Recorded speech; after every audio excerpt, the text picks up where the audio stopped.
Well, I know who's not number one.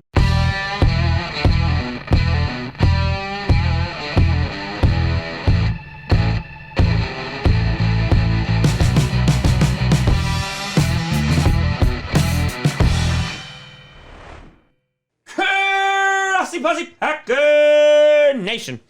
Welcome to another episode of Packcast, the podcast where you don't have to be a Packers fan, but it sure does help. I'm your host, Tom. This is the last week of power rankings because next week there's only going to be two teams, and if you're saying one is better than the other, well, that's just predictions, Grossi. And today we are going to be talking about which of these teams are the most dangerous of those that remain in the playoffs. It's power rankings, but with four teams. So this past weekend, we arguably had one of the greatest weekends of football ever. Unless you're a Packers fan or a Bills fan or a Titans fan or a Buccaneers fan. But the Buccaneers just had their Super Bowl. So it was bad for you, but it wasn't that bad. It was much worse for the other ones. And we got to just sit in awe and watch some really great football. And heading into the NFC and AFC championship game, it truly is a coin toss on who could win any of these games. Yes, the Chiefs-Bengals game, that could be a little lopsided. However, the last time those two teams met, the Bengals were able to get the one up and they were able to secure the victory. And so for the last time, let's rank these frackin' teams. Starting off with number 4, you got Kitty Goes Meow, the Cincinnati Bengals. The Bengals pulling off the upset, knocking off the Tennessee Titans with a last-second field goal. Joe Burrow getting sacked 9 times. 9. Still finding a way to win off some very costly turnovers from Ryan Tannehill. And that offense took advantage of those opportunities, able to get the dub. The Cincinnati Bengals, I think, are the weakest team left in the playoffs. However, they can still go to the Super Bowl. A lot of people did not predict the Bengals to be here. Hell, maybe even make the playoffs. But the Bengals have been surprising people all frackin' year. Joe Burrow's sophomore season, which is really just like year 1.5, they won the AFC North. Then they knock off the Raiders. Then they knock off the number 1 seeded Titans in Nashville. And now they have their biggest challenge yet, going to Arrowhead during the playoffs, 1 game away from the Super Bowl. I'm going to put it out there right now. Yes, of course, the Bengals and the Bengals fans want to go to the Super Bowl, but holy crap, this is such a win for your franchise and organization, regardless of what happens on Sunday. So why do I have them at number 4? Well, I think just looking at the matchup here, the Chiefs are not going to give the Bengals defense the same opportunities at turnovers like Ryan Tannehill and the Tennessee Titans did. I just don't see that happening, especially with how Patrick Mahomes played.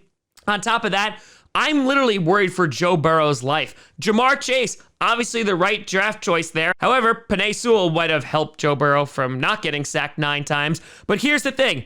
That offensive line needs to come to play because that Chiefs defense can be sneaky good and they can get after the quarterback, and Joe Burrow might be running for his life. The Bengals had one of the craziest wins this weekend, and that's saying something just with how much that offense went through, how many hits, how many sacks Joe Burrow took, and it's going to be a phenomenal game to watch. They beat this team before. I think they can do it again.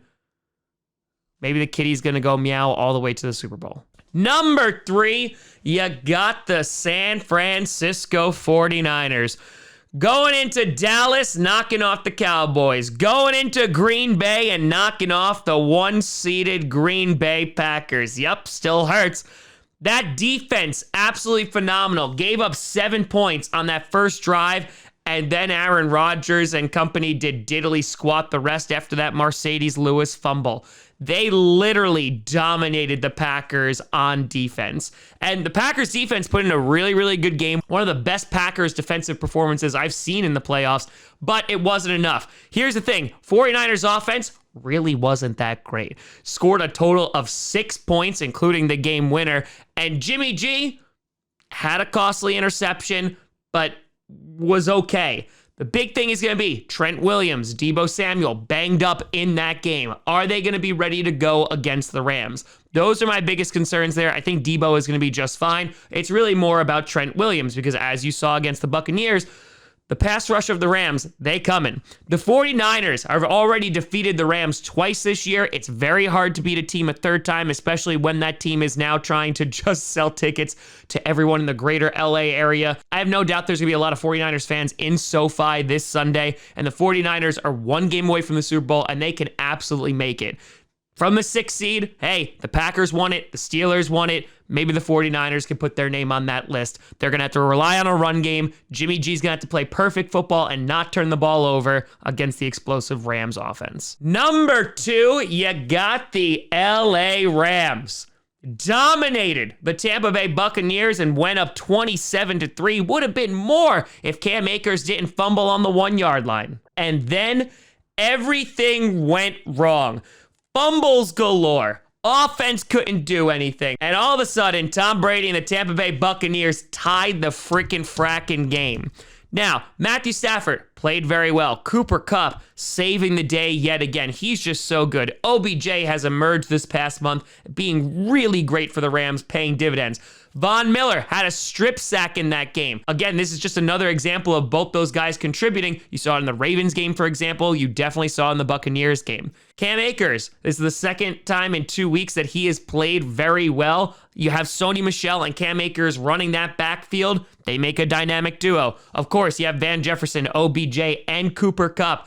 If Matthew Stafford is able to play turnover-free football, the Rams are going to go to the Super Bowl. That defense can be mean. However, as we saw, they are also very vulnerable. That's a big lead for them to blow. And if it wasn't for Todd Bowles blitzing on that play, who knows if the Rams are going to be here. The Rams are going to have their hands full with the 49ers, but I think they do have the edge just because they have more of an explosive offense to potentially beat the 49ers, and maybe third time's the charm. And finally, number 1, you got the Kansas City Chiefs participating in one of the greatest games that I have seen in quite some time, knocking off the Buffalo Bills. 13 seconds left in regulation. Patrick Mahomes goes down the field, they kick the game winner, and then Josh Allen never touches the ball again. Absolutely heartbreaking for the Bills, but what a freaking fracking game by the Chiefs. The Chiefs, listen, they struggled early on. People were like, they're washed, they're done. Had a really strong stretch of games, and then they lost to the Cincinnati Bengals. Their opponent this Sunday, the Cincinnati Bengals. Now, their first matchup, you can look at that, say there was some referee involvement, maybe not so good. The Chiefs' offense is probably the scariest left in the playoffs. However, they're not going up against any slouches. We know how explosive the Bengals could be. The Chiefs, though, I think have a little bit of an advantage on defense. On top of that, Patrick Mahomes was just covered in Vaseline playing against the Bills, going up against one of the best defenses, and they carved them up. I think Patrick Mahomes in playoffs is just a different breed. McKinnon, Clyde Edwards-Helaire played well, and if they're able to get that run game going, and of course you have to worry about guys like Kelsey, Pringle, and of course Tyreek Hill, the Chiefs are a scary football team, and they may just punch their 3rd Super Bowl appearance in 3 years. But let me know what you think down in the comments below. Which of these teams is the most dangerous remaining in the playoffs, and which ones are likely to head to the Super Bowl? Let me know. You guys tell me at TomGrossiComedy.com or at TomGrossiComedy, all social media you see down below. Check out podcasts on SoundCloud, iTunes, Google Play Music, Spotify, and of course YouTube. And a big shout and thank you to all the patrons over at patreon.com/TomGrossiComedy and the YouTube members. But thank you so much for watching. It's been a pleasure doing rankings with you this year. I'm Tom Grossi. And as always, go Pack Go.